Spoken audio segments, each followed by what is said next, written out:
Now, this is going to show our age.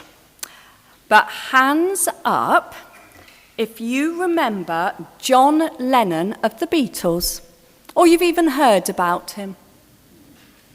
And you've heard about the Beatles. That's good. That's most of us then. Apparently, in 1966, John Lennon made this remark. Listen carefully. We, the Beatles, are more popular than Jesus. If you were listening to Radio 4 this morning, you would have heard that same quote. I'm going to repeat that.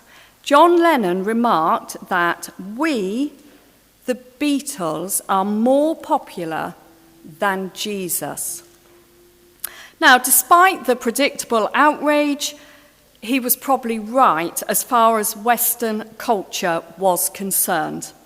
Their influence at that time was phenomenal. It was unnatural. It affected everything from music, fashion, even hairstyles.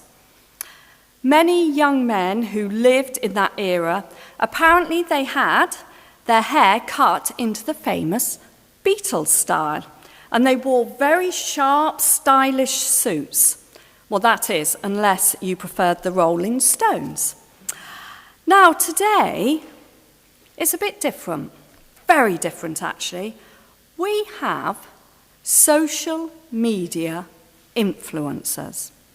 Now, I Googled this, or as Ian would say, Nadine, you've noodled it, or something along those lines, because I wasn't actually quite sure what a social media influencer was.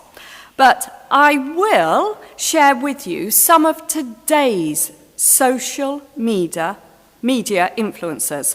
Now, what I've done is I've got pictures because I'd heard names, but I couldn't put faces to their names. So, we have, Justin Bieber. There we go. We have Selena Gomez. I knew who this next one was. Cristiano Ronaldo. Beyoncé. And she's been in the news a lot this week because of her new album. Taylor Swift. Now, they each apparently have many millions of followers. Instagram, that sort of thing. TikTok, that sort of thing. Now, consequently, because of that, they have an enormous power over their followers, particularly when they recommend something, a particular brand or lifestyle. So, as a result, they are courted by market brands. Now, you've got to be honest with me here, okay? I want you to put your hands up if you dare admit to being influenced by a celebrity in your choice of, say, shampoo, body wash, deodorant, pair of shoes, trainers, or even what you eat. Go on. Have you been influenced? Oh, well done. Thank you for being honest up there. Thank you so much. Now, so they may influence, especially our young people, about how they lead their lives. However, we are less likely to be influenced when it comes to changing, though, our core values or our moral behaviour, simply because a view is promoted by a celebrity. Many will probably demand a higher standard than simply whatever that celebrity says. We naturally, as human beings, look for authenticity. Clever marketing may hide the celebrity's secrets, but they don't do that indefinitely.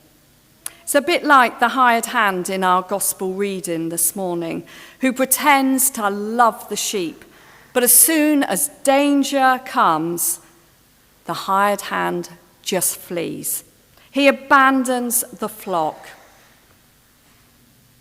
Now, Jesus, the Good Shepherd, he certainly doesn't abandon his flock. He stands with them in their time of need, willing to lay down his life to save his flock. And the same is true as all of us. If we want to commend our faith, we must be exposed to another's inspection as Peter was. He didn't pretend that he had the power to heal. That came from someone else.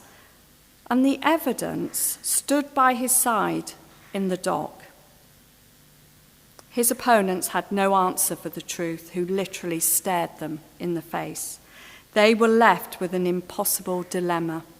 If Peter was right about the healing, then it lent authenticity to his claim that Jesus rose from the dead and that they were in the wrong. They may have had the power to arrest, but they had no power over the truth. We may think that we have little power or influence, but just stop and think of all the influence we have in our relationships, in our place of work, in our school, in our colleges, with the people we socialise with. There are more people inspecting us than we can ever imagine. If we are honest and do not pretend to holiness we don't possess, but live out our lives as those who seek to follow Jesus, then others will certainly notice. We may not have the gifts and the tools and the millions and millions of followers as our celebrity influencers, but if we witness to and live out the truth of Jesus, then we won't be without power and influence. For the same Jesus that was with Peter and later people such as Francis of Assisi, he will be with us. So this morning, we need to reflect on both of those passages, and please reread those passages this afternoon. And just reflect and perhaps ask yourself these following questions.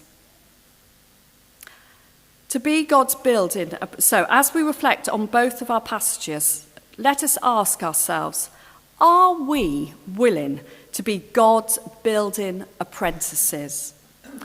Are we willing to follow the Good Shepherd wherever he may take us? Are we willing to trust in his love and his care for us? And are we willing to imitate his example of selfless love, laying down our lives for others as he has done for us? Now we are called to be God's apprentices, his good shepherds. We are to serve our communities, our parishes, our neighbours. We are called to love our neighbour as ourselves.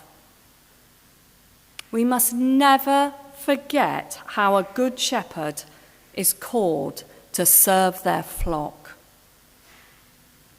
And my prayer for us is that may we always remember that we are precious in the eyes of the Good Shepherd who laid down his life for us. And may we strive to follow him with faith, courage, and love, using our power and influence to build God's kingdom. Amen. I'm just scrolling through the update so I can remind you the things that are on it, but also spotting Pete's wonderful words that he put on the beginning of this time.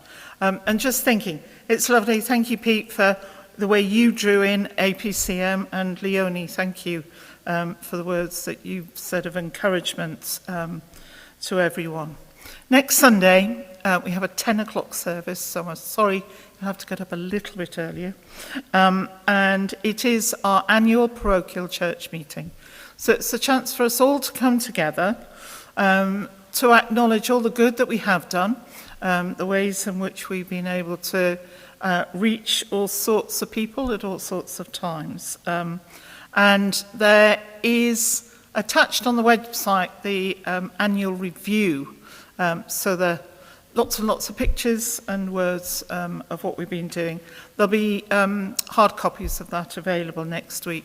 There are copies of the annual report, and I'm not supposed to say this, but it's a rather dry bit that we have to do for charity commissioners as much as anything. If you want a paper copy of that to put under your pillow, then do take one of those.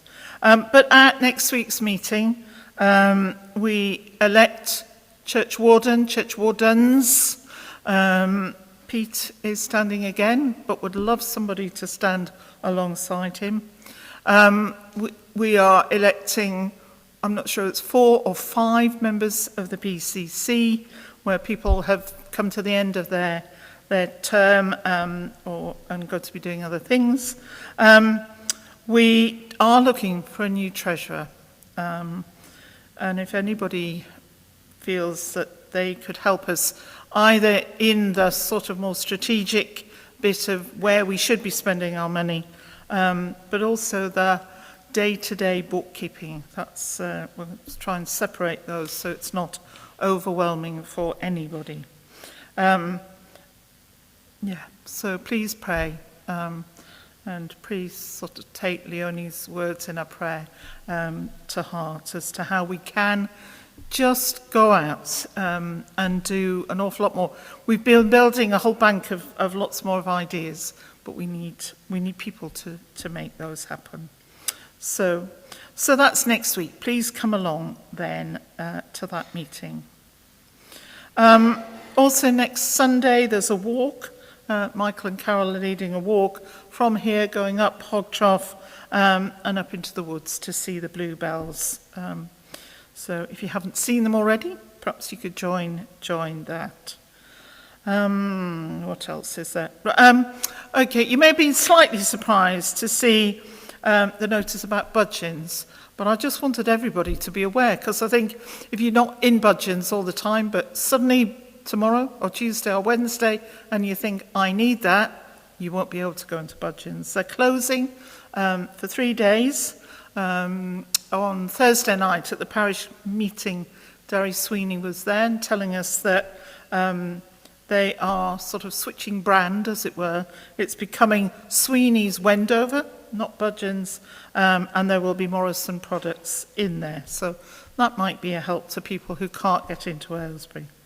So if you know people who would typically go to Budgeons and might not have heard that message, can you let them know? And if there's people around you that would do that, lots of our elderly people, sort of their daily routine is to go to Budgeons. Do please ask them if they need any help with some shopping. It's opening again on Thursday. At the back on the chest of drawers is Pathways. This is the quarterly diocesan publication with all sorts of information, articles to read. And this one is reflections on the fact that it is 30 years since women were first ordained priest.